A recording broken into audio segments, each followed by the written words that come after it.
Hi there guys, welcome back to Attack on Final Fantasy, the Final Fantasy video series where I, Pete, try to complete every single Final Fantasy game using attack only. Today we are taking on Final Fantasy IV. The rules, as always, are very simple. The only thing I can do in battle is attack. I cannot use any items or any magic or flee from anything.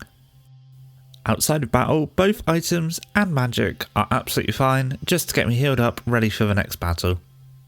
Towards the end of this game, I do have to use one item in battle, but this is for story related reasons and I'm going to allow this. And finally, any in-game boosters are completely fine, just to help with the grind. This isn't going to be a deep dive into the story, this is just me hitting stuff until I complete the game. The game opens up and we carry on through to the first boss, the Mist Dragon. I even get a lucky summon drop on the way, I get the Goblin. After a very easy fight with a Mist Dragon, we commit an act of terrorism and recruit a child. We get Rydia, a fancy new bow and arrow set, and we continue on our merry way to the second cave of the game. In the cave, we're attacked by 4 zombies. Cecil does 1 point of damage to the zombies per turn, and Rydia goes down, but we manage to crawl our way through. When Teller joins us, we race back to the last town and we get him some better gear before returning to the cave and continuing on. Teller gets a nice rod, but he struggles with hitting stuff. His accuracy is pretty low. We come across 4 red moose. Mooses and flans are the real enemies of any attack only run. Teller dies and we can't revive him, so we just have to plod on without his measly help.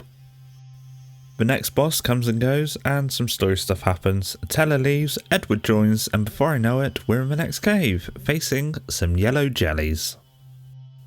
I look up how much health they have and they've got 60 HP each and there are 4 of them. So instead of fighting them, I decide to just reload my autosave.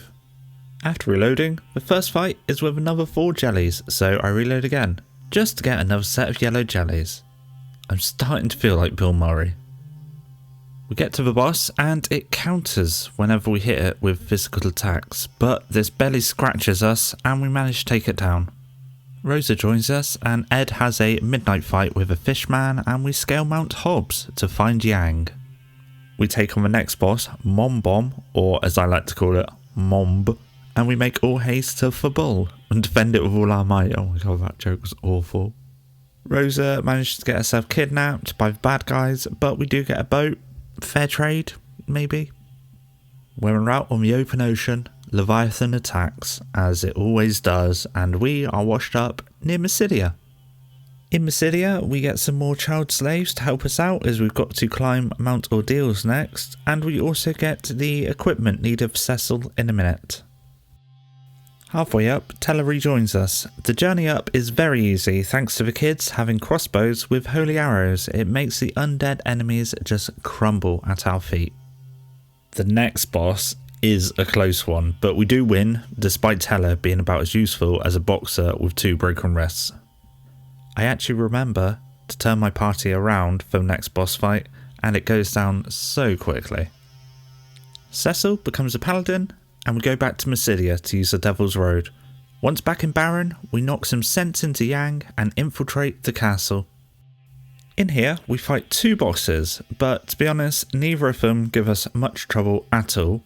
The kids turn themselves to stone to save our nuts, and Sid joins the party with an airship. In the next town, we buy some very basic gear for the next dungeon where we can't use any metal, and we find Ed, who is just lazing around in bed. We fight our way through the next cave and get to the boss. The first half of this boss fight is a made to lose battle. Ed comes in with some rock and roll to save the day and we can re-equip our decent gear and beat the Dark Elf into next Wednesday. Or Thursday.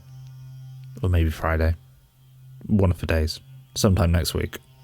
Next up is the Tower of Zot. At the end of this dungeon we fight 2 boss battles. One is a cinch and the other is just tedious because a message pops up after every attack basically telling me to use jump, you idiot.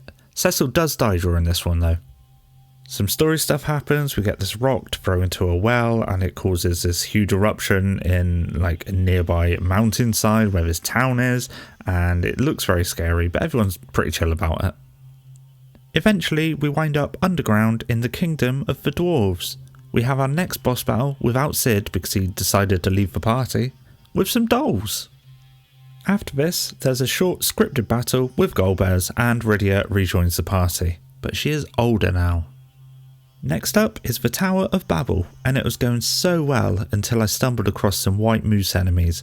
Luckily though, it seems Cain has a knack for killing these. We take on our next set of bosses, Dr. Luge. He's basically just Hojo's grandfather. Just a mad scientist.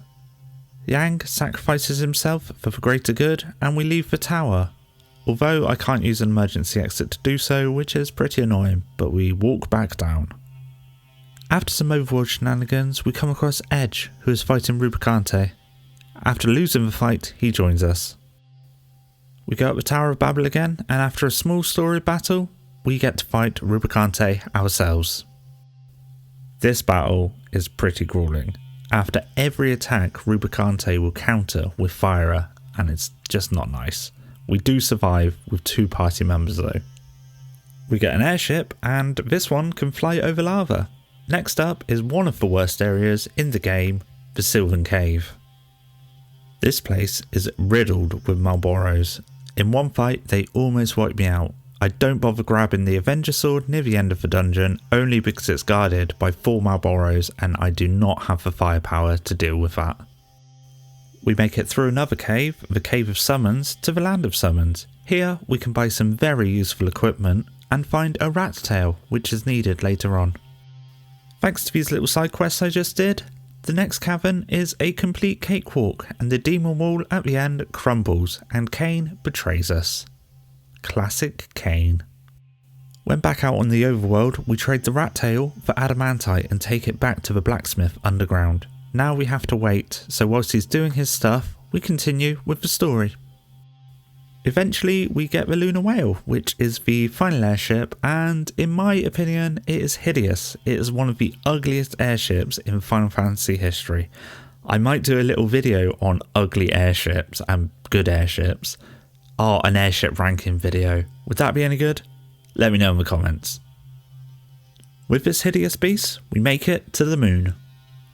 When I did the attack only run for the podcast like 2 years ago, this place almost broke me. It is filled to the brim with moose enemies. Since then, however, I've learned a few things about the game, one of those being the Blood Sword will do full damage to these flans and moose enemies, making them 100% easier to kill. We wind our way around the moon to the Crystal Palace in the centre, where we meet Thusoya, our next party member. We need to return to Earth now and enter the Giant of Babel. It was going so well, so well, until we get to the boss fight. It's a boss gauntlet with 4 elemental fiends. The first time we get wiped out on the second boss, I try equipping Cecil with the Blood Sword for this.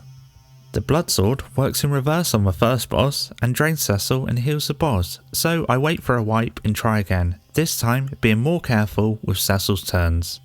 But we don't even make it to the boss thanks to Mech Dragon who wipes us out. I rearrange some equipment and discover that I have a fire arrow. Maybe this will help with the first boss fight. We actually make it to the third boss this time. The fire arrows are the key to defeating the first boss. This time I'll try the Blood Sword thing again, if not I'll have to do some grinding. That goes even worse than the first few tries. Just one more go at it before I do any grinding. I had some chores to do around my house, so I figured I may as well just let Auto Battle do its thing and keep throwing my party at the bosses. Maybe I'll get lucky and I won't have to do any grinding. I had to resort to grinding, and every now and then I went back to try the bosses again. Over time, I noticed that they had scripted attacks. The third of the 4 bosses would do a move, I can't pronounce it, Maelstrom. It's like a hurricane that will take my party down to like single digit HP. Because of this, I would always fail at the last boss. I had to get strong enough to kill the third boss before she did this attack. With my levels in the late 70s, my god, we finally pull it off, and the rest of the game should be so easy now. We take out the final boss of the Giant of Babel, and Cain rejoins us. The game automatically returns us to the moon, but this isn't where I want to be. I've got some stuff to do on Earth, so we return to Earth again. I say stuff, it's just one thing. I just want to grab Excalibur from the dwarf that's been hammering away all this time. On the moon, our first stop is the Hummingway home, where I buy a bunch of elixirs and max out my siren items. I'm unsure if I'll end up using these as of yet though. Siren is an item that you use on the field to attract enemies, so you can just get into random encounters without having to move. I think it just calls the rarest enemy that there is on that certain field. We go through the moon to the Crystal Palace, then we use a warp point in the Crystal Room to get to the game's final dungeon. The first boss here is the White Dragon, and thanks to it casting slow, this takes a while, but when we do get it down, we get Murasaim as a reward. Halfway through, we fight the next boss, Dark Bahamut, and we get Ragnarok for winning. The third boss is called Plague, and it's nice and easy, as it should be since my party are quickly approaching max level. We get the Holy Lance afterwards. We defeat 2 undead dinosaurs to get 2 ribbons, and we have another boss fight with Ogopogo that gets us the Masamune. Cain is the first to hit max level. On the final floor of the dungeon, we fight a monster called Zemus's Mind, and it doesn't go well at all. It's worse than the Flans. I actually am ashamed to say that I do start abusing the quick save function here and quit out to the main menu whenever I get a bad run and run into one of these things, because they are pretty much impossible to kill with attack only. You can do it, but it just takes so long. We get to the final boss, and here I am forced to use a crystal. Otherwise I can't do anything. The boss won't take a turn, I can't hit it, so it's just a stalemate. And surprisingly, it only takes one battle to take out the final boss. I don't have to retry or anything. I think it's probably because I'm way over leveled, but that's it. Yes, you can beat Final Fantasy IV with attack only, except for having used the crystal item at the end there, but that's for story purposes, as we know. So thank you for joining me for this one, guys. Next up will be Final Fantasy V attack only. I also have started to stream here. I'm trying to clear my backlog, and at the moment I'm playing a PS2 game called Ghost Hunter, and it's pretty fun. I think I'm probably about halfway through now. I don't have a solid streaming schedule yet, but I'm thinking maybe Sunday, Tuesday, Thursday, but I'll keep you guys updated on that. Thank you so much for stopping by and checking this out. If you like what you saw, please do subscribe, and I'm sure there'll be plenty more coming your way. And yeah, leave a comment, let me know how I'm getting on. Cheers. Alright, until next time, ta-do.